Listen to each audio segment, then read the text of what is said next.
Hello guys, तो स्वागत है आप सभी का आज के इस प्यारे से व्लॉग में। और थंबनेल आपने देख लिया है। अभी हम जाने वाले हैं ताजमहल, और ताजमहल का जो टूर रहेगा वो प्रॉपर गाइड के साथ रहेगा। मैं जा करके गाइड को हायर करूंगा और आपको चार्ज भी बताऊंगा कि गाइड का कितना चार्ज रहता है, क्योंकि गाइड से काफी सारी चीजें क्लियर हो जाती है। आपको हर एक चीज के बारे में पता चल जाता है। जब गाइड होता है तो वो हर एक चीज के बारे में बताता है कि कौन सी चीज उस टाइम पे किस काम आती थी। तो प्रॉपर हिस्ट्री भी गाइड अच्छे तरीके से बता देता है। और जब भी आप यहाँ पे आओ तो कुछ लुटेरे जो हैं उन लुटेरों से हमेशा बचना जरूरी है। मैं आपको अपना पर्सनल एक्सपीरियंस बता रहा हूँ। मैं अभी तो चलो अपनी गाड़ी के ऊपर आया हूँ, मैं पर्सनल कार पे आया हूँ। पिछली बार यानी कि लास्ट टाइम जब मैं आया था तो उस टाइम पे मैं बाय बस आया था, और जब बस आया था तो मैंने यहाँ पे ऑटो वालों को हायर किया था, ऑटो वाले को किया था। तो जब ऑटो वाले को आप किसी को हायर करते हो तो यहाँ के जो ऑटो वाले हैं वो आपको आपके डेस्टिनेशन तक पहुंचाने से ज्यादा वो इधर उधर ज्यादा आपको लेके जाते हैं। जैसे आप बस स्टैंड से चले, आपने बोला कि मुझे ताजमहल जाना है, वो ताजमहल से ज्यादा वो आपको बोलेंगे कि अभी आप इस होटल में चले जाओ, अभी आप इधर पेठा मिलता है यहाँ पे चले जाओ, यहाँ चले जाओ। ठीक है, इस तरीके से करते करते आपको वो पूरा मोटिवेट करेंगे, पूरा भ्रमित करेंगे, जिसकी वजह से आपका जो काम था ताजमहल देखना, ताजमहल को विजिट करना, उसको तो आप भूल जाओगे, लेकिन उनके चक्कर में फंस जाओगे। और दोस्तों ये कुछ नहीं देखता, क्योंकि जब पिछली बार जब मैं आया था तो जो एकव है, अभी आपको पता है, अभी तो जो एकव है वो लगभग 2 साल का हो चुका है। जब मैं लास्ट टाइम आया था उस टाइम पे वो 6 से 7 महीने का था। लेकिन फिर भी जो ऑटो वाले हैं उन्होंने कभी हमें किधर घुमाया, कभी किधर घुमाया, और हमें बाय ट्रेन जब आगे जाना था तो उन्होंने इतना मोटिवेट किया कि नहीं ट्रेन नहीं जाती, ये वो, मैं आपको बस वाले से मिलवा देता हूँ, बस वाले से मिलवा देता हूँ। तो जानबूझ के बस वाले के पास छोड़ के आया। और जिस बस ने शाम को 5 बजे चलना था वो बस रात को 11 बजे चली। और हम जहाँ पे आगे ग्वालियर हमें पहुंचना था, लगभग शाम को 6 बजे पहुंचना था, लेकिन हम उस ऑटो वाले की वजह से रात को 3 बजे हम उस ग्वालियर पहुंच पाए। तो दोस्तों इसलिए आप कभी भी यहाँ के जो ऑटो वाले हैं, मैं उनको प्योर लुटेरे बोलूंगा। सारे के सारे नहीं होते, लेकिन 95% यहाँ के जो ऑटो वाले हैं वो आपको जानबूझ करके कभी किसी होटल में लेके जाएंगे, कभी कहाँ लेके जाएंगे, कभी कहाँ लेके जाएंगे। तो इसलिए दोस्तों हमेशा ऑटो वालों से थोड़ा बच के रहिएगा यहाँ से। और इसके अलावा और भी काफी सारे जो चीजें हैं, मतलब हर बंदा आपको अपने काम को छोड़ करके दूसरे कामों में लगा हुआ आपको यहाँ पे दिखेगा। तो इसलिए कभी भी आओ, खुद अपना होटल सर्च करो, खुद देखो, और यहाँ पे होटल जो है वो आपको आराम से मिल जाएगा। अगर आप कम बजट में चाहते हो तो आपको 500 600 400 500 600 की रेंज में आपको होटल मिल जाएगा। अगर आप थोड़ा और अच्छा चाहते हो तो आपको 1000 1200 की रेंज में मिल जाएगा। और बाकी दोस्तों मैक्सिमम आप कितना मर्जी चार्ज लगा सकते हो। और यहाँ पे कभी भी आप आओ तो होटल को पहले चेक करो, पहले देखो, सामने वाले को बोलो कि मुझे दिखाओ, पहले मैं देखना चाहता हूँ कि होटल कैसा, उसकी पानी प्रॉपर तरीके से उसमें आ रहा है या नहीं आ रहा, उसमें एसी प्रॉपर तरीके से काम कर रहा है या नहीं कर रहा। अभी जैसे ये मैंने रूम लिया था तो ये उसने स्टार्टिंग में मुझे 2550 रुपए यानी कि लगभग 2550 रुपए का बोला था। तो मैंने कुछ बार्गेनिंग किया और इसको 1800 रुपए में फाइनल किया। लेकिन अभी भी जो एसी है वो प्रॉपर तरीके से इसका काम नहीं कर रहा। अगर मैं आगे आपको पानी का थोड़ा सा दिखाऊंगा तो ये देखिए, पानी भी इसका प्रॉपर तरीके से काम नहीं कर रहा। ये देखिए, ये जो नल है इसको भी बहुत ज्यादा जोर से, इसको ये बहुत ज्यादा टाइट है। तो आपको यहाँ पे जो भी दिखेगा, ये देखिए, ये भी प्रॉपर तरीके से वर्क नहीं कर रहा है, ज्यादा अच्छे से पानी नहीं आ रहा। देखिए ऐसा ऐसा पानी आ रहा है। तो इसलिए कभी भी आओ ना, इन सभी चीजों को स्पेशल ध्यान दो, क्योंकि मैंने पहले भी बोला था हमारा जो व्लॉग रहता है वो इन्फॉर्मेटिव भी रहता है और एंटरटेनमेंटिव भी रहता है। तो यहाँ पे काफी सारी इन्फॉर्मेशन अभी मैंने आपको दिया। तो कभी भी अगर आप आगरा आओ, कभी भी आप देखो, तो इन सभी चीजों से जरूर बचो। बहुत लुटेरे आपको यहाँ पे मिलेंगे। तो अपनी सेफ्टी आपको ध्यान में रखनी है और सतर्क होकर के आगरा हो। तो आइए चलते हैं और अभी ताजमहल देखने चलते हैं और देखते हैं वहां पे क्या क्या देखने को मिलता है। तो आइए चलते हैं।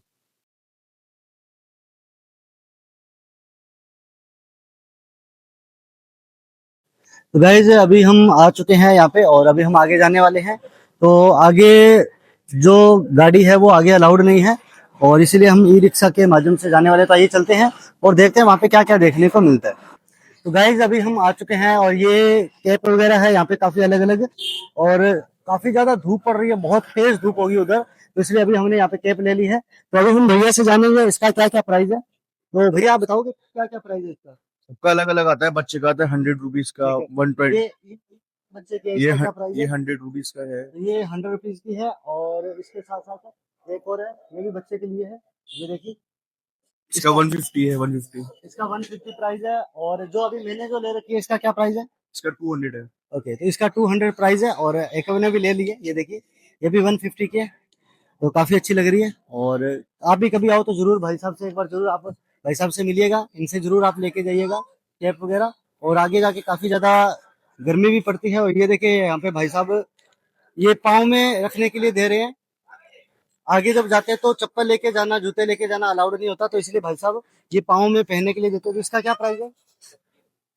हाँ जी, 10 रुपए का एक है, इसमें दो है। अच्छा, 10 रुपए में दोनों है, तो ये 10 रुपए में दोनों के दोनों मिलते हैं। और कभी भी आप आगे जाओगे तो आगे जाके चप्पल लेके जाना अलाउड नहीं होता जब एंटर करेंगे। अगर आप 50 रुपए की टिकट ले रहे हो तो बाहर तो आप जूते लेके भी घूम सकते हो, लेकिन जब आप एंटर करोगे 200 रुपए की टिकट लेकर के अंदर जाओगे, उसके बाद में ये अलाउड नहीं है। और अगर आपको बाहर बाहर से घूमना है फिर आपको ये लेने की जरूरत नहीं है। अगर आप एंटर करोगे अंदर जाओगे फिर आप इसको लेना बहुत ज्यादा जरूरी है। तो गाइज ये देखिए, ये टिकट काउंटर है और ये देखिए कितनी ज्यादा भीड़ यहाँ पे है। तो हमें तो जो होटल वाला था उसी ने हमारी जो टिकट है वो कर दी थी। हाँ, हालांकि उनका रूम थोड़ा सा उसमें इशू था, एसी प्रॉपर नहीं चल रहा था, और जो पानी की जो टूंटियां थी वो मैंने आपको दिखाई थी, लेकिन उसने जो टिकट है वो हमें करके दे दी थी, तो ताकि हमें कोई इशू नहीं आएगा और अभी हमें लाइन में लगने की जरूरत नहीं है, हम आराम से चलेंगे।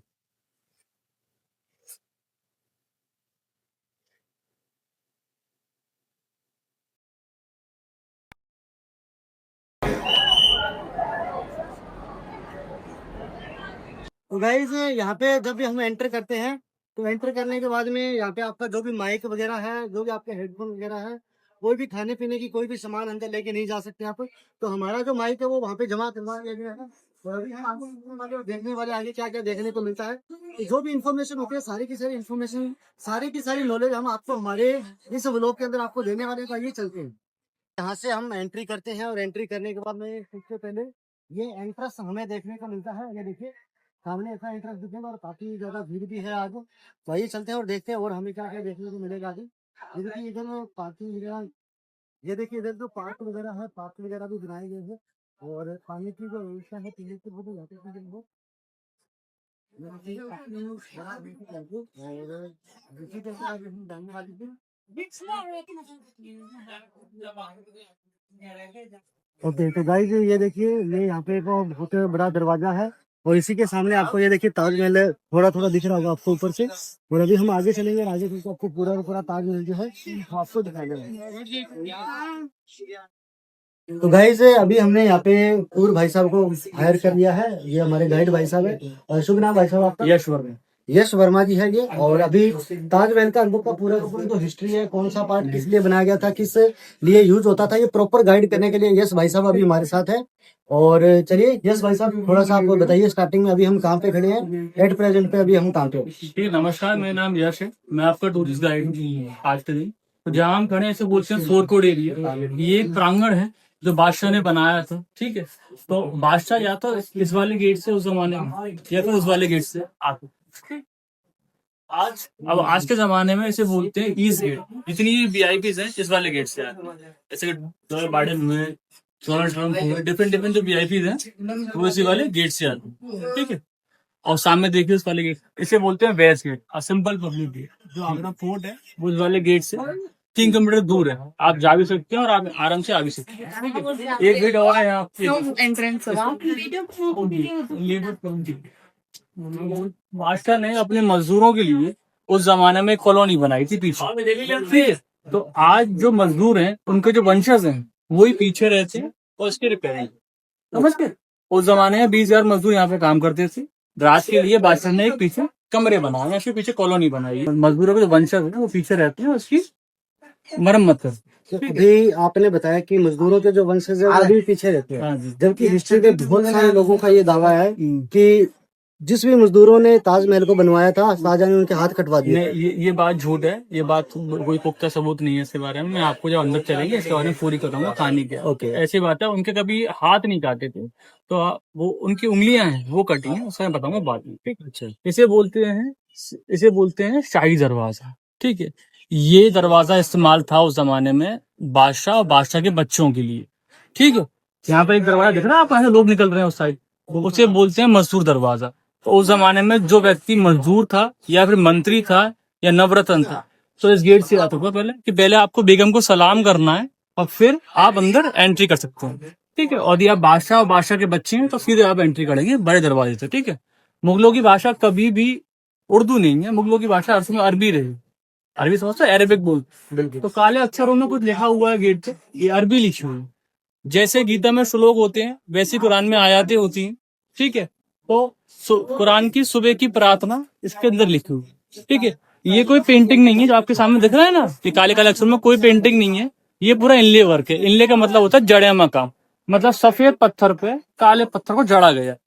ये पेंटिंग होती तो करवियम नहीं करवियम ये तो जड़ जाती, क्योंकि इसको 350 साल हो चुके हैं ताजमहल बने हुए, ठीक है। अब दूसरी बात करते हैं, ताजमहल को बनने में 22 साल लगेंगे। गाइस अभी शाही दरवाजे के पास जाने वाले हैं और वहीं पे पास जा करके आगे का जो गाइडेंस है, आगे का जो बात है, तो वो वहीं पे डिस्कशन करने वाले हैं। तो आइए चलते हैं और शाही दरवाजे के पास चलते हैं। छोटी सी बात आप देख लीजिए, वो यहीं से देख पाएगी आप, कि मैं बोला ना ताजमहल को बनने में 22 साल लगे हुए हैं लगभग, ठीक है। तो इस वाले गेट पे वो 22 साल दर्शाए हुए हैं। तो ये सफेद गुम्बद दिख रहे हैं आपको, छोटे वाले गुम्बद, आपसे पूछ रहा हूँ। बिल्कुल बिल्कुल बिल्कुल। ये गुम्बद गिनिए आप, कितने गुम्बद है इसमें? ये 1 2 3 4 5 6 7 8 9 10 11 11 इधर 11 इधर 22 है। तो 22 गुम्बद है। तो बोलते हैं बादशाह ने बनाया था इस चक्कर में कि जब भी कोई आज तो आप लोग गाइड लेते हैं, अभी उस जमाने में कभी भी आते हैं बैलगाड़ी किसी से भी, तो बुजुर्ग बैठा है उससे पूछते ना कितने साल में बना है, तो कहता है इनको गिन लीजिए तो आपको पता चल जाए किस साल में बना है। तो हर साल के लिए गुम्बद को बनाया था बादशाह ने। क्या बात ये ठीक है, ऐसा दर्शाया था इस गुम्बद के बारे में। आइए चलते हैं। तो गाइस अभी हम आ चुके हैं शाही दरवाजा में। ये शाही दरवाजा है और अभी हमारे जो यश भाई साहब है इसके बारे में प्रॉपर बताएंगे। तो जी यश भाई साहब, ये कब बना था, कैसे बना था, क्या इसका क्या है? तो ताजमहल की कहानी इस प्रकार आगे चलती है कि ताजमहल बना क्यों, इसका मेन मकसद क्या है। तो ताजमहल इनकी बेगम है मुमताज, जो इनकी वाइफ है, उनकी याद में बना है। तो मुमताज पहले मरी हैं, उसके बाद बनना स्टार्ट हुआ था ताजमहल। तो बोलते हैं 1631 में ये बनना स्टार्ट हुआ था और 1653 मतलब 50 से बनता रहा। 22 साल ऐसे पूरे बनने में लगे हैं लगभग। तो किताबों में जिक्र है कि ताजमहल का जो हिस्सा सफेद वाला है, जो मेन है सफेद ताजमहल जैसा आप देख पाते हैं, वो 17 साल में 17 ईयर्स में बनने कम्प्लीट हुआ था। और आने वाले 5 सालों के अंदर ये पूरा कॉम्प्लेक्स लाल पत्थर का बना है ना, ये बना था 5 साल। ठीक। अब एक चीज देखिए, मैं बता रहा ना आपको कि देखिए ये कोई कलर और पेंटिंग नहीं है, ये असली काम है। देख रहे हैं बिल्कुल पत्थर है, पत्थर जड़ा हुआ है, ठीक है। अब ये 2 विंडो है, एक वो वाली विंडो, एक ये वाली विंडो, ये सिक्योरिटी करती है बादशाह की, उस जमाने में निगरानी करती है शहनशाह की। और जो अंदर 3 विंडो दिख रही है ना आर्चिस में, ये मेहराब है ना, आपको दिख रहा होगा, वो देखेंगे आप। तो इसे बोलते हैं वेलकम विंडो, कि जब भी बादशाह और बादशाह के बच्चे यहाँ से गुजरे तो जो दासियां ऊपर बैठी हैं उन पे फूल डाल, ऐसी कहानी। अब जो लास्ट थिंग है वो ये बचती है कि यश ये क्या चीज है, ये डिब्बे से क्या बने हुए। तो ये उस जमाने के सराय हैं। सराय का मतलब होता है, सराय का मतलब होता है उस जमाने की धर्मशाला, ठीक है। बाहर से आप कभी आएंगे तो बाहर जंगल है उस जमाने में, ठीक है। आप डरेंगे मेरे को खा जाएगा, आप कहेंगे मुझे गर्मी लग रही है या फिर बारिश पड़ रही है, मुझे रूम चाहिए, तो रूम बने हुए हैं। तो 220 कमरे बने हुए हैं पूरे प्रांगण के अंदर। कितने कमरे हैं? 220 कमरे हैं पूरे प्रांगण में। अब आप कहेंगे यस ये कमरे लग तो रहे नहीं है, लोग उसके अंदर से निकल रहे हैं, आप देखिए, कह रहे हैं आप, आपको लग रहा है अंदर कमरे कहाँ हैं, ठीक है। तो यदि आपसे इन्हें कमरे बनाने हैं तो यहाँ पर एक पर्दा करिए, यहाँ पर एक पर्दा करो और बीच में कालीन। ये कमरा बनता है 4 लोगों के लिए, सेपरेट रूम बन जाता है ये वाला हिस्सा। 4 लोगों के लिए, वो 4 के लिए ऐसा रूम बनता है, ठीक है। ये जब वो जो उस जमाने में इस्तेमाल करा था, ठीक है। अब आइए। तो भाई साहब, ये जो इधर काम चल रहा है ये कब से काम करना स्टार्ट हुआ? ये तो बहुत बढ़िया काम हो जाएगा। ये देखिए, ये ताजमहल में हर साल टेंडर या फिर रिपेयरिंग का काम चलता है, जिसमें अलग अलग हिस्सों के टेंडर उठाए जाते हैं और उनमें पत्थरों का चेंजेस करे जाते हैं, बदले जाते हैं। और मुख्य बात ये काम सिर्फ वो लोग करते हैं जो वहां पर रहने वाले मजदूर हैं। और ये वाला काम किसी और को नहीं आता है, क्योंकि ये काम मशीन से नहीं होता है, ये पूरा काम हाथ से कराया जाता है, ऐसे बोलते हैं हाथ से। तो गाइस ये मुझे काफी बढ़िया लगा, काफी अच्छा लगा कि जो ताजमहल है उसकी मुरम्मत के लिए उन्हीं लोगों को यूज किया जाता है, उन्हीं लोगों को बुलाया जाता है जिन्होंने स्टार्टिंग में ताजमहल को बनाया था, उन्हीं के वंशज को दोबारा बुलाया जाता है। तो काफी बढ़िया लग रहा है। और जब किसी चीज की बार बार में मुरम्मत होती रहती है तो वो और ज्यादा निखर करके आती है समय के हिसाब से, ठीक है। तो ये यश भाई साहब ने काफी बढ़िया बताया है। वही चलते हैं और आगे चल के और काफी सारी जो जानकारी है वो भी अभी हम लेते हैं। और ताजमहल को लेकर के यहाँ पे ही सारी की सारी जो जानकारी वो इंग्लिश में दी गई है, वहाँ पे जो जानकारी है ये सारी की सारी हिंदी लैंग्वेज में दी गई है। और इसके आगे जो है वो ब्रेन लिपि के अंदर दी गई है। अगर मान लो कोई व्यक्ति ऐसा है जिसको दिखाई नहीं देता, वो सिर्फ और सिर्फ इसको छू करके पढ़ सकता है। ये आम आदमी को तो नहीं समझ में आएगा, लेकिन जो अंधा है, जो ब्लाइंड है, ये उनके लिए ब्लाइंड लिपि जो होती है। तो गाइस अभी हम दरवाजे के आगे खड़े हैं और यहीं से ताजमहल की जो खूबसूरती है वो देखने लायक होती है। तो अभी यश भाई साहब बताने वाले कि यहाँ से खूबसूरती कैसे दिखाई देती है। अब आपको ये दिख रहा होगा, ताजमहल दिख रहा है आपको गेट से, बिल्कुल आपको ये लग रहा होगा कि ताजमहल इस गेट के जस्ट बाहर है, बिल्कुल ही बाहर दिख रहा हो, पर ऐसा कुछ नहीं है। ये धोखा है, इसे बोलते हैं ऑप्टिकल इल्यूजन, ठीक है, आंखों का धोखा बना हुआ। ताजमहल इस वाले गेट से 150 मीटर दूर है लग। कितने मीटर? 150 मीटर। जैसे हम इस वाले गेट को क्रॉस करेंगे तो ताजमहल की जो खूबसूरती है मतलब ताजमहल पीछे होते चले जाए और पूरा ताजमहल बड़ा सा हो जाए। ठीक है, आप देखिए। अब आप कंटिन्यू कीजिए, आइए। तो जैसे जैसे आगे जाएंगे ताजमहल आगे खिंचता जाएंगे, यहाँ पे देखने में ऐसा लगेगा बिल्कुल ही पास में है। देखिए सब बढ़िया बताया है। एक गाड़ी ऐसे ऐसे केलू ना ऐसे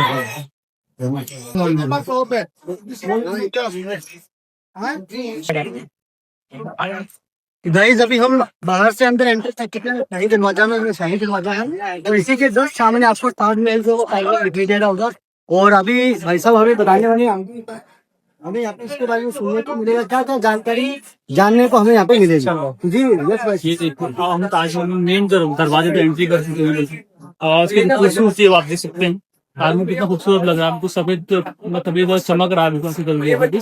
अब हम बताएंगे इसके बारे में आपको कि यहाँ से बोलते हैं ये पिक्चर्स पॉइंट। ठीक है, यहाँ से पिक्चर बहुत अच्छी अच्छी आती है। यदि हम इस पॉइंट से आगे जाएंगे तो ये 4 खंभे आपको दिखना ही अच्छा नहीं आता इससे। आप समझ पा रहे हैं कि जितने भी पिक्चर अच्छे होते हैं वो इसी वाले से आते हैं। आगे आगे तो जो 4 खंभे हैं, जो 4 मिनरेट्स हैं, वो आ नहीं पाते इसको। ठीक है, और डांस इंडिया डांस से भी ज्यादा लोग यहाँ पे डांस करके गए हैं, सारे यहीं पे डांस करते जाते हैं। आप बहुत सारी आपको रील्स दिखेंगी, यहीं पे सारे फीते लगा के डांस करके यहीं पे गए। और हर एक फैमिली पे यहाँ पे आने लगे वही करते हैं। और आगे भी देखेंगे, देखिए फॉरनर भी यहाँ पे आ रहे हैं, वही चलते हैं और भी देखते हैं इसके बारे में जानते हैं। तो गाइस अभी हम ताजमहल के सामने जस्ट खड़े हैं और अभी हमारे जो यश भाई साहब है ये बताने वाले हैं ताजमहल के बारे में पूरी हिस्ट्री। उसमें ताजमहल क्या है, कैसा है, कैसे बना, सारी पूरी डिटेल के अंदर, पूरी डेप्थ के अंदर जानकारी हमारे यश भाई साहब देने वाले हैं। तो आइए वहाँ बैठ के पूरी जानकारी लेते हैं यश भाई साहब से। गाइस अभी हम ताजमहल के सामने बैठ चुके हैं और अभी यश भाई साहब पूरा विस्तार के अंदर हमें बताने वाले हैं ताजमहल के बारे में। तो जी भाई साहब बताइए, हमारे दर्शक जानना चाहते हैं। अब देखिए ताजमहल की कहानी इस प्रकार है कि ताजमहल है क्या। तो ताजमहल को मुगलों ने बनाया है। अब मुगल कौन है? तो मुगल बोलते हैं, मुगल चंगेज और तैमूर के वंशज हैं। मुगल चंगेज चाइना से थे और तैमूर ईरान से थे। उनका जो मिक्सचर है या कोलेब्रेशन है वो बाबर है। आप पूछेंगे यस मुगल आए कहाँ से हैं? तो मुगल आए थे उज्बेकिस्तान से, मतलब आज का अफगानिस्तान से। ठीक, और मुगल हिंदुस्तान में कब आए थे? तो मुगल हिंदुस्तान में 1526 बैटल ऑफ पानीपत बोला जाता है उसको, उसमें आए थे। मुगल जो बादशाह बाबर लड़ता है इब्राहिम लोधी से और स्थापना करता है किसकी? मुगल एम्पायर की, उत्तर भारत के। ठीक है, 26 के बाद बाबर के बाद बोलते हैं उनका बेटा हुमायूं इस सल्तनत को संभालता है। हुमायूं के बाद अकबर की स्टार्टिंग होती है। अकबर के बाद जहांगीर और जहांगीर के बाद शाहजहां। जो मुगलों की 5वीं पीढ़ी है उसने इसे बनाया। पहला बाबर, हुमायूं, अकबर, जहांगीर। जहांगीर का मतलब है सलीम और अनारकली, और उसका बेटा शाहजहां। ठीक है, तो 5वीं पीढ़ी ने इस ताजमहल को बनाया है हिंदुस्तान के। अब बात करते हैं ताजमहल का जो टोटल एरिया है या फिर क्षेत्रफल कितना बड़ा है। तो ताजमहल का क्षेत्रफल 43 एकड़ का बना हुआ है। मतलब 43 एकड़ का पूरा ताजमहल बना हुआ है। वहां से लेके जहाँ से हम आए थे ईस्ट गेट से, वहां से लेके वहां तक पूरा फैला हुआ है 43 एकड़ के अंदर। पूरा का पूरा जो एरिया है, मतलब पूरा पूरा पूरा है ना, केवल ये नहीं, जितना बाहर पूरी बाउंड्री है ये पूरा प्रांगण जितना आप ठीक है, घूम रहे ये हैं, ये 43 एकड़ एकड़ का बना हुआ है। ठीक है, अब बात करते हैं इसके अंदर क्या क्या है। तो बोलते हैं ताजमहल में मुमताज के अलावा 2 कब्रें और हैं। आपने कभी देखी नहीं होंगी, मैं आपको बता दूं। जो तो किताबों के अनुसार शाहजहां की 3 बेगमात हैं। तो पहली बेगम का नाम सरेंदी बेगम है, जिसका मकबरा ईस्ट वाले गेट पर था। मैं आपको दिखाऊंगा अभी थोड़ी देर बाद। और दूसरी बेगम मुमताज, मुमताज दूसरे नंबर की बेगम है, उनका मकबरा आपको जस्ट सामने ताजमहल के अंदर है। मतलब कब्र है वो कहाँ पर है? ताजमहल के अंदर। और तीसरी बेगम का मकबरा, इनका नाम फतेहपुरी है, उनका मकबरा कहाँ पर है? West gate. तो बोलते हैं 2 बेगम बाहर हैं और 1 बेगम अंदर है। तो इसका मतलब ये है कि ताजमहल सिर्फ मुमताज के लिए ही बनाया था, परंतु और बेगमों को रिस्पेक्ट देने के लिए या फिर इज्जत देने के लिए भी उन्हें भी यहाँ पे दफनाया गया। ठीक है, अब बात करते हैं ताजमहल के अंदर क्या है। तो ताजमहल के अंदर 4 कब्रें हैं। कितनी कब्रें हैं? 4। 2 कब्रें ऊपर हैं जिसमें हम लोग जाएंगे अभी, और 2 कब्र नीचे हैं। जो कब्र नीचे है वो कब्र बेसमेंट में है। कहाँ पर है? बेसमेंट में। तो बेसमेंट में जो कब्र है वो कब्र असली है। असली कब्र कौन सी होती है? असली कब्र वो होती हैं जिनमें उनकी बॉडी डिकम्पोज है, मतलब उनकी मिट्टी है। यदि कोई व्यक्ति दफन होगा तो कहाँ दफन होगा? मिट्टी में दफन होगा ना कि ऊपर दफन होगा। तो ऐसी कहानी है, 2 कब्र नीचे, 2 कब्र ऊपर। आप पूछेंगे यार 2 कब्र किसकी है उसके अंदर? तो एक कब्र शाहजहां की कब्र है, एक कब्र मुमताज की है। मतलब 2 नकली होगी और 2 असली हो गए। जो नकली कब्र है, यदि उन कब्र को आप खोलेंगे तो बिल्कुल ओपन करेंगे तो कुछ नहीं, खाली है। और जो नीचे वाली कब्र है उनमें उनकी बॉडी दफन है, मतलब डिकम्पोज है, मतलब मिट्टी है। मतलब ऊपर जाना अलाउड है, नीचे जाना अलाउड नहीं नीचे, है। हाँ, ये आपने सवाल मुझसे बहुत अच्छा करा कि हमें नीचे वाली कब्र के भी दर्शन करने हैं। इसके लिए आपको होता है उर्स। उर्स का मतलब होता है बादशाह की बरसी, जब नीचे वाली कब्र खोली जाती। ऐसा है कि मुगलों के पास कोई त्योहार थे नहीं उस जमाने में, तो जो मुगल्स थे वो इस्तेमाल करते थे उर्स को। उर्स का मतलब होता है बादशाह की बरसी। जब बादशाह की बरसी या फिर बेगम की बरसी होगी तो यहाँ पर हाल उल्लास होगा, मतलब यहाँ पे अच्छा फेस्टिवल मनाया जाएगा।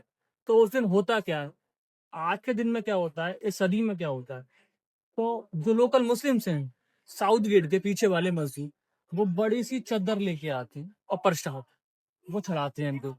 हम जैसे आम लोगों के लिए क्या है, ना तो टिकट वहां पर लगती है 50 रुपए की, और ना ऊपर लगती है 200 रुपए की। यहाँ पे टिकट 250 की कंप्लीट होती है, परंतु 2 इससे हो जाते हैं। इसके पास पैसे नहीं है, वो 50 पे टिकट ला सकते हैं अंदर, और जो प्रांगण है ऐसे घूम सकते हैं, और 200 रुपए और देके आप ऊपर जो मेन कब्र है उसको दर्शन कर सकते हैं। ठीक है, पर उस दिन उर्स के दिन वो ग्रेव्स ओपन करी जाती है। उस दिन कोई टिकट नहीं है किसी भी व्यक्ति के लिए, ना हमारे लिए ना अंग्रेजों के लिए, सारे टूरिस्ट फ्री। सबके लिए फ्री है। आप पूछेंगे आप कि यस उर्स का तो कोई तारीख या कोई महीना, देखो तारीख तो कोई फिक्स नहीं, क्योंकि जो जो तारीख है वो निकलती है, जो मुस्लिम कैलेंडर है हिजरी संवत, जिसे हम बोलते हैं मून के अकॉर्डिंग, हम चंद्रमा के अकॉर्डिंग निकालते हैं उसको। तो महीना है जनवरी से फरवरी के बीच में, डेट ये लोग खुद निकालते को जो उनका होगा। तो 3 दिन उर्स मनाते हैं बादशाह का यहाँ पर। उस जमाने में क्या होता था, तो उस जमाने में उर्स के दिन होता ये था कि अब उर्स बनता था मुमताज, क्योंकि पहले मुमताज मरी। तो मुमताज हिंदुस्तान से नहीं थी, मुमताज आई थी ईरान से बोलते हैं पर्शिया से।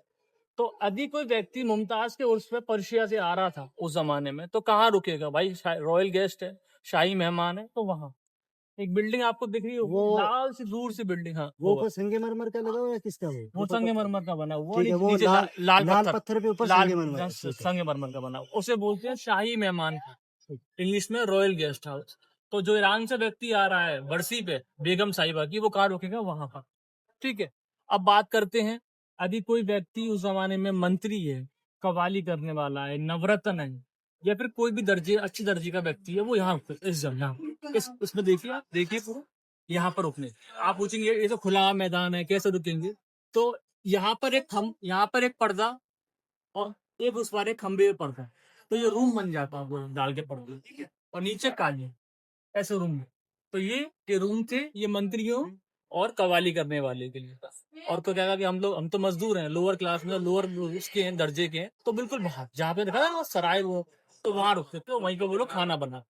ये शाही लोगों के लिए था है ना? नहीं, शाही लोगों की शाही लोगों के लिए वो है, और ये जो मंत्री नवरत्न जो वगैरह आप बोलते हैं ना मंत्री अफसर वगैरह लाइन बोलते हैं, ये उनके लिए था, और मजदूरों के लिए बाहर। इसलिए मैं कहता हूँ कि ताजमहल सिर्फ एक कब्रिस्तान है, यहाँ पे सिर्फ कब्र ही कब्र है। ये सुबह के टाइम ओपन मतलब खुलता है, और शाम के टाइम बंद हो जाता है। ये उस जमाने में होता था और आज भी होता था। आपको लगता होगा ये कोई महल है, ये कोई महल नहीं है, ये एक सिर्फ कब्रिस्तान है। बादशाहों का महल आगरा का किला है, वहां रहते थे बादशाह। तो इसका मतलब दुनिया सिर्फ खबरें देखने की बात बस बस बस, जो हमें है। लगता दुनिया का सबसे बड़ा कब्रिस्तान जहाँ पे सबसे ज्यादा टूरिस्ट आते हैं सिर्फ कब्रें देखने के है लिए। ये महल नहीं है, मैं- कब्रें हैं। कब्र है यहाँ तो से भाई साहब कह रहे हैं ये कब्रिस्तान है। कब्र से।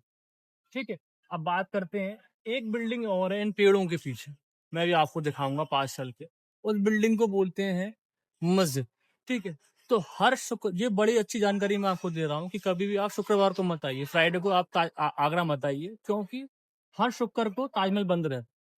अब पूछिए क्यों रहता है, तो उसका सिंपल सा रीजन इतना सा है कि जो लोकल मुस्लिम है, लेबर वाले पीछे वाले, वो लोग अंदर आते हैं और नमाज पढ़ते हैं, आधार कार्ड दिखाते हैं अपना और नमाज को पढ़ते हैं। इस चक्कर में ये बंद रखते हैं आज शुक्रवार को ताजमहल। समझ गए आप? तो यस भाई, आगे बढ़ने से पहले पहले मैं थोड़ा जानना चाहता हूँ, इतने सारे पर्यटक हैं, हाँ इन सभी के लिए कोई व्यवस्था वगैरह है, पानी वगैरह के लिए, शौचालय वगैरह के लिए? हाँ हाँ, ताजमहल में ये दोनों व्यवस्था की पूरी पूरी जो है व्यवस्था यहाँ पर। ऐसे आप देख पा रहे हैं कि उस साइड बिल्कुल कोने में शौचालय बने हुए हैं, जिसमें कि महिला के शौचालय भी हैं और पुरुष के शौचालय भी बने हुए हैं। और पानी के लिए आप देख पा रहे हैं उस साइड पेड़ के जस्ट पास एक आरओ प्लांट लगा हुआ है, वहां से शुद्ध जल आप पी सकते हैं आराम से। तो यस भाई साहब, चलो आगे चलते हैं, बढ़ते हैं, ताजमहल के बारे में जानेंगे, लेकिन उससे पहले पहले कुछ और कोई खास बात जो आज तक दर्शकों को किसी ने ना बताई है। देखिए ताजमहल के अंदर सबसे खूबसूरत बात यह है कि ताजमहल रात के वक्त भी खुलता है। हफ्ते में सॉरी महीने में 3 दिन, जिसे बोलते हैं कंप्लीट मून और फुल मून बोला जाता है। जब चंद्रमा पूरा होता है महीने में एक बार, जब चंद्रमा की रोशनी इस पे गिरती है, तो इसमें नगीनों का काम है। नगीने मतलब ऐसे नगीन, इसमें कि माड़िक, पन्ना, पुखराज, ऐसे ऐसे पन्नों इसमें नगीनों का इस्तेमाल है, जो कि चमकते हैं कब, शरद पूर्णिमा या फिर मून लाइट के अंदर। आपको देखने हैं तो आप देखिए इससे, जो आपको दिख रहे हैं कोने में, आपको लग रहा होगा कि डिजाइन है फूल पत्तियों की, ये असली नगीने हैं जो कि ताजमहल में लगाए गए हैं बादशाह के द्वारा। इन नगीनों की कीमत अरबों के अंदर है, ऐसी कोई कीमत नहीं है, ये बिल्कुल प्राइस नगीन। ये जो ऊपर वाले या जो नीचे नीचे वाले, नीचे वाले ऊपर दोनों भी ये नगीने लगे हुए ना, ये व्हाइट वाले? व्हाइट नहीं, ये लाल ब्लू ऐसे पत्थर, ये चीज, ठीक ठीक। ये सब असली नगीनों का असली। ठीक है, ठीक। अब चलते हैं। तो यस भाई साहब, पहले के जमाने में और आज के जमाने में क्या फर्क है? ताजमहल पहले कैसे था, अभी कैसे है? वहाँ के लोगों के बारे में कुछ भौगोलिक स्थिति के बारे में कुछ बताओगे आप? जी देखिए, ऐसा है कि ताजमहल में कोई भी अंतर नहीं आया है, ना पहले ना आज। पहले भी ये ऐसा ही था और आज भी ऐसा है। पत्थर वैसी की वैसी लगे हुए हैं, जो आप नीचे देख पा रहे हैं, ऐसे साइड से देख पा रहे हैं। परंतु जो बगीचा है, जो आपके चारों तरफ है, जो आप देख पा रहे हैं बगीचा, ये पूरा खत्म हो चुका है। इसका अंतर क्या है मैं आपको बताऊंगा कि ताजमहल के अंदर पहले बगीचा बड़ा ही सुंदर था। तो पहले यहाँ फलों के पेड़ लगे हुए थे उस जमाने में, इसमें से आम था, अंजीर है, अमरूद के पेड़ हैं और अनार के पेड़ हैं। वो किस लिए लगाए थे मुगल्स, कि कोई व्यक्ति दिल्ली से उस जमाने में यहाँ पर आता था, यदि रास्ते में कोई दुकान तो पड़ी नहीं, ठीक है, यदि आपको भूख लग रही है तो आप बगीचे में जाते हैं और फल खाते हैं, और आगे एक कुआं बना हुआ मैं आपको दिखाऊंगा, वहां से आप आराम से पानी पी सकते हैं। ठीक है, और इसमें देखो ये बगीचा एक पर्शियन, इसे बोलते हैं पर्शियन गार्डन, ये 4 बाग शैली से बना हुआ है। पहले यहाँ बड़े प्लेटफॉर्म इतने बड़े थे कि देखिए नालियां दिख रही है, यहाँ पहले पानी बहता था 24 घंटे के लिए, देखिए नालियां पहले, ठीक है, बड़े बड़े ट्रीज थे यहाँ पर। अब तो यहाँ पेड़ नहीं बचे हैं। अब ये पेड़ पीछे देख पा रहे हैं, ये आंवले के पेड़ हैं, ठीक है, और आगे जो पेड़ है वो पेड़ चीकू के पेड़ लगे हुए हैं, और उससे आगे पेड़ लगे हुए हैं संतरे। ठीक, अब रोक ली। तो यस भाई साहब, अभी मैंने देखा वो वाली वो भी सेम है, और इसके सामने वाली जो बिल्डिंग है ये काफी लग रही है। और इसके बारे में थोड़ा सा बताइए, वो सामने जो गुंबद जो दिखाई दे रहा है वो भी संगमरमर का है शायद? हाँ, वो क्या चीज है? ठीक है, तो मैं आपको बताऊं कि ताजमहल बिल्कुल सिमेट्री बना हुआ है, मतलब बिल्कुल चौकी बना हुआ है। एक इमारत है यहाँ पर, एक इमारत यहाँ पर, चारों खंभे बराबर बने हुए हैं, 2 बिल्डिंग ऐसी बनी है, ये पूरी सिमेट्री बिल्डिंग है। ठीक है, सिमेट्री मतलब बिल्कुल पैरेलल बना। तो आज ये सिंपल सी बिल्डिंग है, उस जमाने में इस बिल्डिंग और इन बिल्डिंग का बड़ा महत्व है ताजमहल के। इतना बड़ा बगीचे में पानी की व्यवस्था कैसे होती थी उस जमाने में, तो बोलते हैं आज तो नल लगे हुए हैं, नल खोला और पानी आ गया। उस जमाने में जो पीछे रिवर है यमुना, पीछे रिवर है यमुना, वहां से उसे पानी काट के लाए थे पीछे की ओर से। इस बिल्डिंग के पीछे शेल्टर लगे हुए, मतलब बांध टाइप, ऐसी हम बांध खोलेंगे तो पानी बहते हुए कहाँ आएगा, इसके अंदर। तो पूरे प्रांगण में ऐसी व्यवस्था थी पानी के उस जमाने में, जिससे कि बगीचे और फूलों का मेंटेन करते थे। ठीक है, अब भैया पूछ रहे वो बिल्डिंग कैसी है, तो मैं आपको बता रहा था कि ईस्ट द्वार पे, ईस्ट वाले गेट पे, पूर्वी गेट पर एक बेगम दफन है उनकी, इनका नाम क्या है, सरेंदी बेगम। ये उनका मकबरा है बाहर की ओर। पर एक मकबरा ऐसे, ये पेड़ दिख रहा है छुप गया, एक मकबरा वहां पर है बेस गेट तक, इसका फतेहपुरी बेगम। वो भी सेम ही है इसके? हाँ बिल्कुल सिमिलर बना हुआ, दोनों सिमेट्री बने हुए हैं, दोनों बराबर। ठीक है, अब चलते हैं आगे की। तो भाई साहब, ये जो ताजमहल है, इस ताजमहल के नीचे मैंने सुना कुछ लकड़ियों से कुछ इसका बेस बनाया गया है। बेस लकड़ियों से बना हुआ है। ऐसा है कि उस जमाने में, आज तो हमारे पास कंक्रीट और पिलर्स हैं, समझे ना, उस जमाने में लोग बाग लकड़ियों का इस्तेमाल करते थे बेसमेंट के लिए। पहले एक गड्ढा करते थे, फिर लकड़ी का बेस बना के, पहले एक गड्ढा कराया इसके अंदर, फिर लकड़ी का बेस बनाया, उसके ऊपर इसको बनाना स्टार्ट करा कि जब जब वो लकड़ी, जो लकड़ी नीचे लगी है सागवान बोलते हैं, जब जब वो लकड़ी पानी की नमी को सोखेगी, जैसे पानी टकराएगा तो लकड़ी और मजबूत हो जाएगी, जिससे कि जिसका बेस है और स्ट्रॉन्ग होता चले जाएगा, ये कभी गिरेगा नहीं। ऐसा इसके अंदर जाहिर है किताबों में।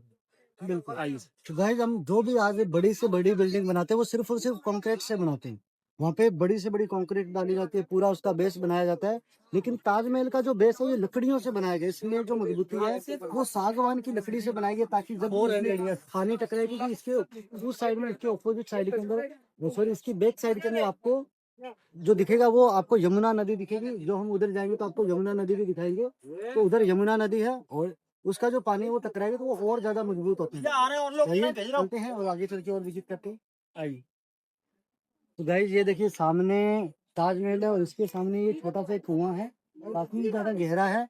और यश भाई साहब से जानते हैं कि इसका क्या ये देखिए इस टाइम पे। तो जी यश भाई साहब, ये जो सामने ताजमहल है इसके सामने कुआं है, इसका क्या इस्तेमाल होता है? ऐसा है कि आज तो हम प्लास्टिक की बोतल ले लेके आते हैं, आप देख बिस्लरी चल रही है आज तो। ठीक है आज ये ठीक है। उस जमाने में लोगों की बोतल थी नहीं, तो जो भी राहगीर आते थे चाहे अफगानिस्तान से हो कहीं से भी, तो वो इस बगीचे में फल खाते तो इस कुएं से पानी पी, क्योंकि उस समय कोई बोतल नहीं थी, इस कुएं का इस्तेमाल।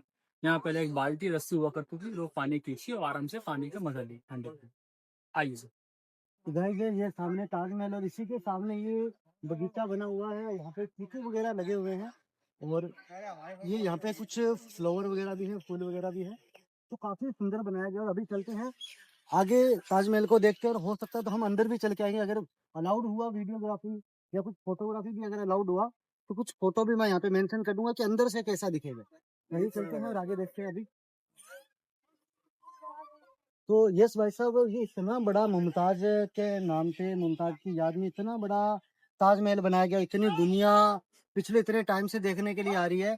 तो मेरे मन में एक क्वेश्चन आ रहा है, और केवल मेरे मन में नहीं है, दर्शकों के मन में भी ये क्वेश्चन है कि मुमताज की डेथ कैसे, वो कैसे मरी, और जब वो मरी तो उसकी उम्र क्या थी। और ये जो पीछे एक कब्र भी दिख रही है, पीछे इतना सुंदर बगीचा है, इस बगीचे में ये कब्र भी दिख रही है, और इस कब्र की जस्ट पास में इधर एक और बिल्डिंग दिख रही है।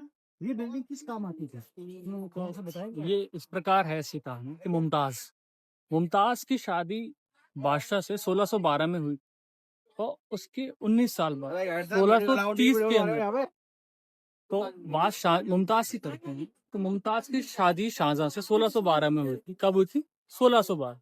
और उसके 19 साल बाद उनकी मृत्यु हुई। मृत्यु के समय मुमताज की उम्र 35 से लेकर 37 के बीच में, ऐसा किताबें बोलती हैं। अब मुमताज मरी थी तो बोलते हैं 19 साल के कार्यकाल में मुमताज के 14 बच्चे हुए थे, कंटिन्यूस बच्चा हो रहे थे, कंटिन्यूस बच्चा मतलब हो रहे थे। इस कारण से उनकी बॉडी से इतना ब्लड निकला कि मुमताज की मृत्यु हो और बच्चा बच गया। मतलब बार बार में बच्चा पैदा करने की वजह से न शरीर में कमजोरी की वजह से उनकी मृत्यु हो गई। ठीक है, अब बात करते हैं मुमताज मरी कहाँ पर है। तो मुमताज कभी भी आगरा में नहीं मरी है। मुमताज कहाँ मरी है? मध्य प्रदेश। उस जमाने में से बोलते थे बुरहानपुर, आज बोलते हैं मध्य प्रदेश। मध्य प्रदेश में एक जिला है, इसे बोलते हैं बुरहानपुर। मध्य प्रदेश में जिला है, इसे बोलते हैं बुरहानपुर। वहां पर मुमताज की असली कब्र है, ताप्ती नदी के पास। पहले मुमताज को वहीं दफनाया। उसके 2 महीने बाद जब बादशाह आगरा लौट आए तो उनने एक ऑर्डर दिया, फिर एक प्रस्ताव पारित करा कि मुमताज की कब्र मतलब मुमताज की बॉडी को लाइक इजिप्शियन मतलब मम्मी की तरह लपेट के आगरा लेके आई। जब उसे वो आगरा लिया है तो जो रेड बिल्डिंग है, देखो ना, ये जो बिल्डिंग है ये कभी भी बन नहीं पा रही थी उनसे, क्योंकि पीछे नदी है। तो जब बनाया तो वो ढहरी थी। तो मुमताज की बॉडी को प्रिजर्व करने के लिए यहाँ दफनाया था कुछ समय के। ठीक है, तो पहली कब्र कहाँ पर है? बुरहानपुर। दूसरी कब्र आपके सामने जो हम दिखा रहे हैं, और तीसरी कहाँ पर है? इसके अंदर। अच्छा, तो पहले मतलब बुरहानपुर मुमताज की तीन कब्रें हैं। 3 कब्र, पहले वहां दफनाया पहले गया, कफन, फिर उन्हें फिर निकाला, उसके निकाला, फिर यहाँ यहाँ दफन, दफनाया, फिर यहाँ को फाइनली उसके अंदर फाइनली ये कब्र। अब लास्ट पॉइंट आता है ये क्या चीज? तो इन्हें बोलते हैं वॉच टावर। उस जमाने में निगरानी केंद्र बोलते हैं इनको। आज तो सिंपल जो बोलते हैं कि सिंपल टावर्स हैं, पर उस समय वॉच टावर बोलते थे कि बादशाह को सिक्योरिटी प्रोवाइड करने के लिए। मैं जिसकी सल्तनत अफगानिस्तान से लेकर साउथ तक हो, जिसे हम शाहजहां बोलते हैं, उसके सिक्योरिटी कुछ तो करना पड़ेगा। तो यहाँ पर जो लोग तीर लेके खड़े होते थे, इसे बोलते हैं वॉच टावर। आइए अंदर चलो। गाइस अभी तक जो हमने टूर किया है ये 50 रुपए वाला टूर है ना। 50 रुपए वाले का मतलब क्या है, यानी कि 50 रुपए की टिकट लेकर के यहाँ तक पूरा जो टूर है ये किया जा सकता है। और अभी 200 रुपए की टिकट हम लेंगे, पर पर्सन की 200 रुपए की टिकट लगेगी, और ये टिकट लेकर के अभी हम अंदर एंटर करने वाले हैं। वही चलते हैं और अंदर भी चल के देखते हैं अंदर क्या क्या देखने को मिलता है। अगर कुछ फोटो वीडियोग्राफी अलाउड हुई तो करेंगे, अगर नहीं हुई तो आपको कुछ फोटो जो है वो इस वीडियो के अंदर मेंशन कर देंगे। और अंदर की भी कुछ ना कुछ जो जानकारी है, कुछ ना कुछ जो नॉलेज है, वो बाहर से वीडियो यहाँ पे लगा करके प्रॉपर आपको जानकारी दे देंगे। और अगर प्रॉपर वीडियो अलाउड हुई तो कोई दिक्कत नहीं, फिर आपको वीडियो प्रॉपर अंदर से दिखाएंगे। वही चलते हैं। एक जानकारी मैं आपको दे देता हूँ, ताजमहल में 2 टिकटें हैं। वैसे टिकट सिर्फ एक ही है, 250 रुपए की, परंतु कुछ व्यक्ति ऐसे हैं जो ताजमहल पूरा नहीं घूमना चाहते हैं, ठीक है, तो उनके लिए 50 का टिकट वैलिड है। 50 रुपए में आप ये जो पूरा बगीचा है, ये आप देख पा रहे हैं पीछे, यहाँ तक अलाउ हुआ है, ठीक है। और ये आपका मन है जो मुख्य मकबरे में जाने के लिए, तो मुख्य मकबरे में हर एक मतलब पर पर्सन के 200 रुपए टिकट होगी। तो आप सामने देख पा रहे हैं, लाल रंग का काउंटर बना हुआ है, वहां से आपको मिल सकती है, प्राप्त हो सकती है आराम से टिकट, जिसमें कि आप जो दो कब्र हैं हया मुमताज के, तो आराम से दर्शन कर सकते हैं 200 रुपए देकर एक्स्ट्रा, ठीक है। आइए चल। गाइस अभी हमने वहां से सामने 200 रुपए की टिकट ले ली है, टोटल 3 टिकट आई है 600 रुपए में। और अभी हम अंदर एंटर करने वाले हैं ताजमहल के अंदर। और यहाँ पे देखिए, अंदर जाने से पहले पहले ये कवर दिए जाते हैं। कोई भी अगर अंदर जाएगा तो ये जूते के ऊपर ये कवर पहना जाता है। ये देखिए, ये जूते के ऊपर है। और यस भाई साहब, ये ऊपर ये कवर किस लिए दिया जाती है, क्या कारण है इसका? ऐसा है, इसका कारण से उतना सा है कि आप शू कवर्स देख रहे हैं, जो जूतों की मिट्टी है या फिर जो जूतों की गंदगी है, वो सफेद पत्थर पर ना लगे, इसलिए इस्तेमाल करें। और दूसरा कारण इसका ये है कि वो धार्मिक स्थान, धार्मिक मतलब वहाँ पे 2 कब्रें हैं जिनकी ये लोग पूजा करते हैं मुसलमान, इसलिए वो कहते हैं कि यहाँ पे कृपया जो बता देगा कब्र करने गए। यहाँ पे 2 कब्र मिलती है, तो ये लाल वाले कब्र तो फ्री मिलते हैं, टिकट संग फ्री आते हैं। एक कब्र और है जो ब्लू रंग की होती है, जो आप बाहर से खरीद सकते हैं, 10 रुपए में 2 पेयर मिलते, ये चीज। गाइस अभी हम आ चुके हैं अंदर। और ये देखिए, ये गर्मी इतनी ज्यादा पड़ रही है, इतनी ज्यादा धूप पड़ रही है, लेकिन फिर भी ये पत्थर जो है ये ठंडा है, गर्म नहीं है। ये देखिए, ये पत्थर अभी भी ठंडा है, कोई ज्यादा गर्म नहीं है। ये इतनी ज्यादा धूप पड़ रही है फिर भी। लेकिन अगर हम नॉर्मल पत्थर को देखें, वैसे इसको आते हैं तो ये बहुत ज्यादा गर्म है। ये भी काफी ज्यादा गर्म है। लेकिन ये जो पत्थर है ये अभी भी ठंडा है, ये देखिए। तो इसके बारे में यस भाई साहब थोड़ा बताइए, ये किस लिए ठंडा है? ये देखिए इस प्रकार है, क्योंकि इसके अंदर चूने का इस्तेमाल है, चूना हम खाते हैं ना, उसका इस्तेमाल है, ये देखिए, ठीक है। तो चूना ठंडक देता है इमारतों, इसलिए ठंडक हो रहा है इसी वजह से। अच्छा, तो ये गाइस अभी चलते हैं ऊपर और देखते हैं ताजमहल को। ये इधर सारा बाहर का एरिया है, पूरा प्रांगण है ये। और यहीं पे सबसे ज्यादा रील्स वगैरह, मूवीज वगैरह, शूटिंग वगैरह इधर ही सबसे ज्यादा होती है। तो ये चलते हैं और आगे देखते हैं क्या क्या देखने को मिलता है। ऊपर चलते हैं।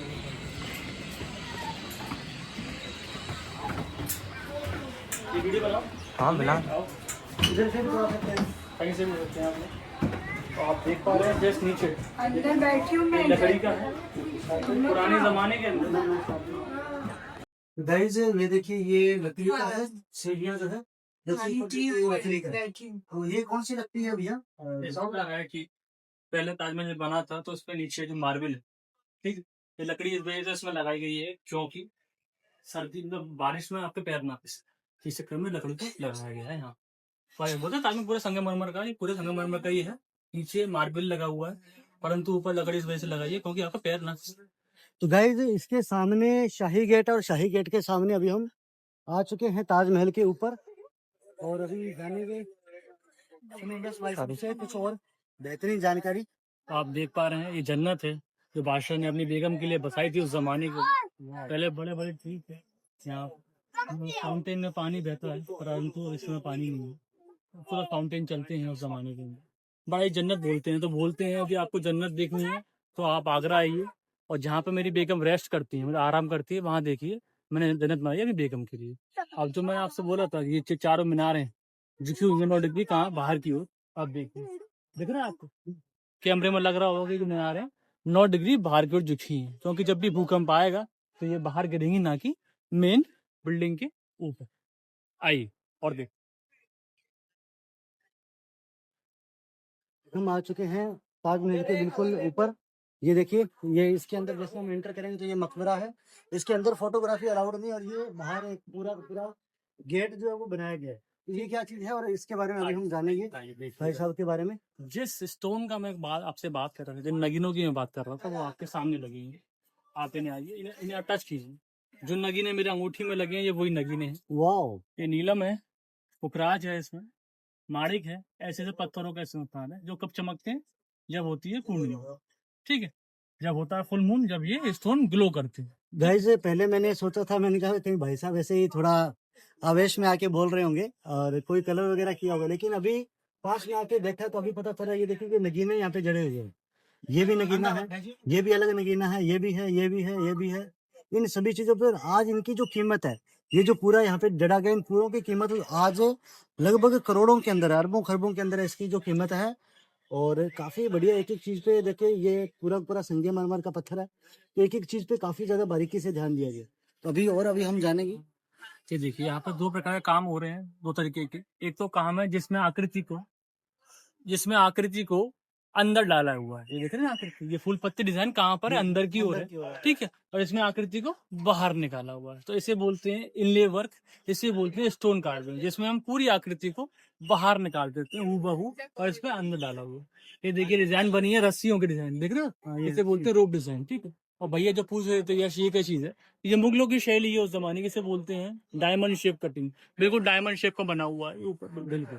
सबसे खूबसूरत बात है कि पत्थर ऊपर कैसे गया और पत्थर ऊपर लगाया कैसे, ये आज भी मुझे कंफ्यूज करता है उस जमाने में। बिल्कुल कि आप सोचिए, एक पत्थर को आपको ऊपर ले जाना है, ऊपर फिक्स करना है और फिर उस पर नक्काशी करनी है। यही खूबसूरती है ताजमहल की, जो कि ताजमहल को किसमें शामिल करती है, साथ में अजूबे के, ठीक है। अब अंदर चलते हैं, अंदर वीडियो अलाउ नहीं है, परंतु कुछ दृश्य हैं जो आपको मैं दिखाऊंगा फोन से।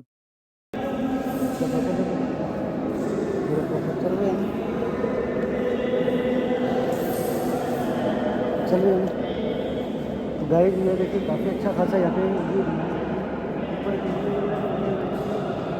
बड़ा रिस्क में ले करके आपके सामने वीडियो हम बना रहे हैं।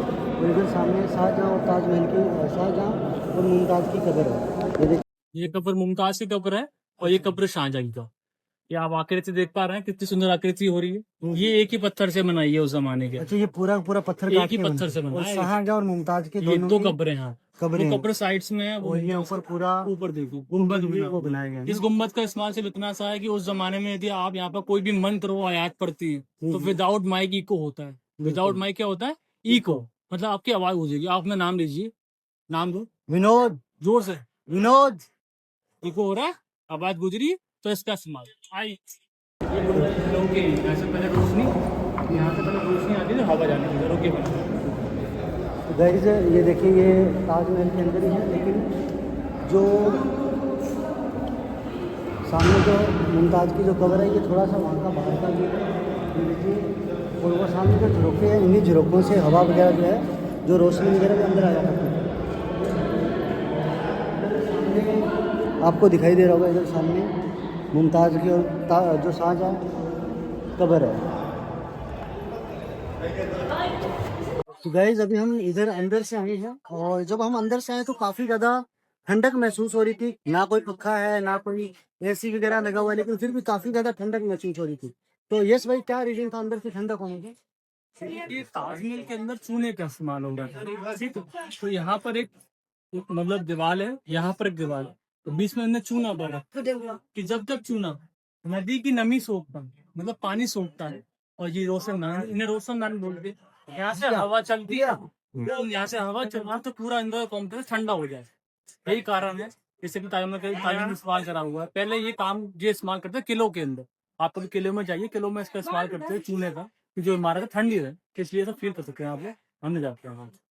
और इसी के जस्ट सामने इधर बिल्कुल यमुना नदी है। तो गाइज ये देखिए, ये इधर ताजमहल है पूरा बना हुआ है यहाँ पे, और इसी ताजमहल को 10 वर्ष पीछे ये देखिए, ये यमुना नदी है, ये पूरी पूरी यमुना रिवर है। और ये देखिए, इधर से पीछे उधर से आती है, और इधर ये जो पानी है, ये जो पूरा जा रहा है। तो अभी बहुत ज्यादा गर्मी का टाइम है, और अभी बारिश का समय भी नहीं है। जब बारिश का मौसम होता है तो ये नदी पूरी भर जाती है, और काफी अच्छा, काफी जबरदस्त व्यू यहाँ का आता है। और यहाँ से भी अच्छा जो व्यू है वो ताजमहल का आ रहा है। तो काफी कुछ आज हमें ताजमहल के बारे में जानने को मिला, इन नगीनों के बारे में जानने को मिला, और भी बहुत सारी जानकारी जो वो आज हमें मिली है। अभी हम थोड़ा और पूछते हैं, यस भाई साहब अगर कुछ और बताना चाहते हैं तो यहाँ पे इसके बारे में, तो आइए चलते हैं।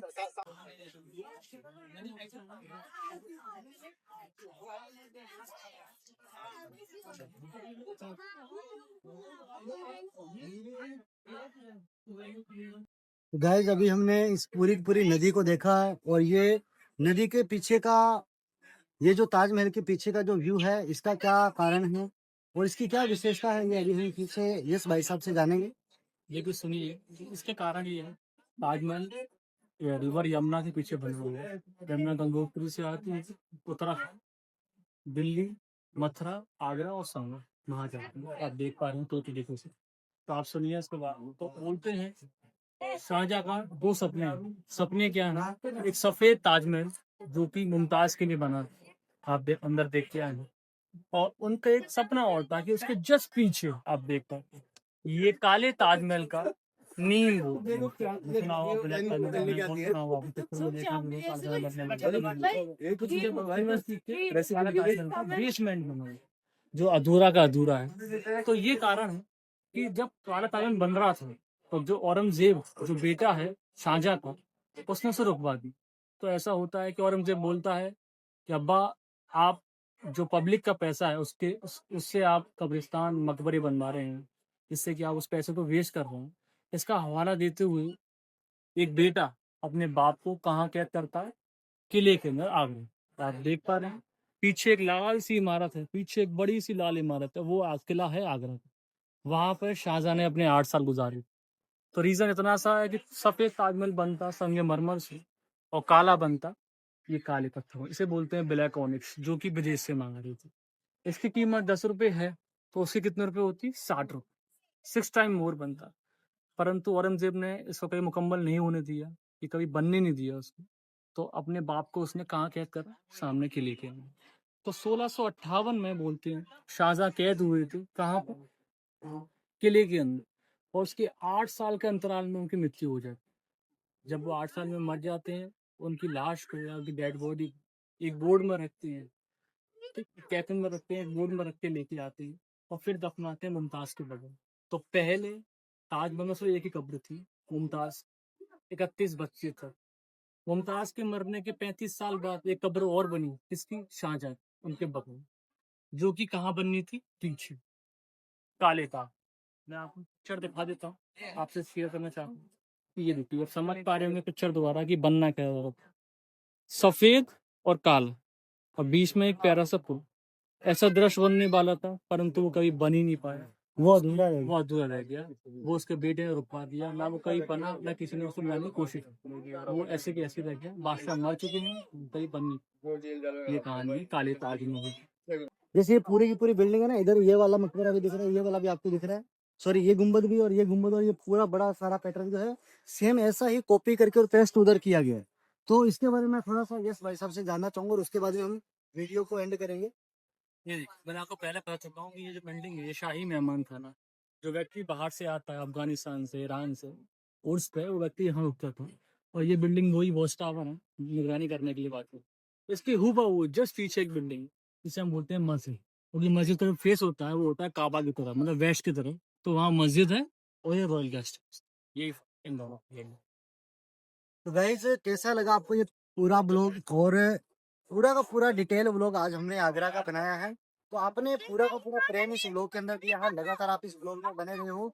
तो आप सभी का लगातार इस ब्लॉग में बने रहने के लिए, अपना पूरा का पूरा प्रेम देने के लिए आप सभी का हृदय की गहराइयों से प्रेम पूर्वक विनम्र भाव से, बड़ी विनम्रता के साथ बहुत बहुत धन्यवाद। और साथ ही साथ धन्यवाद है हमारे यस भाई साहब का। आप सभी जो अपना जो प्रेम है वो कमेंट बॉक्स के माध्यम से दीजिए। तब तक आप सभी का लगातार इस वीडियो में बने रहने के लिए जय हिंद, जय भारत।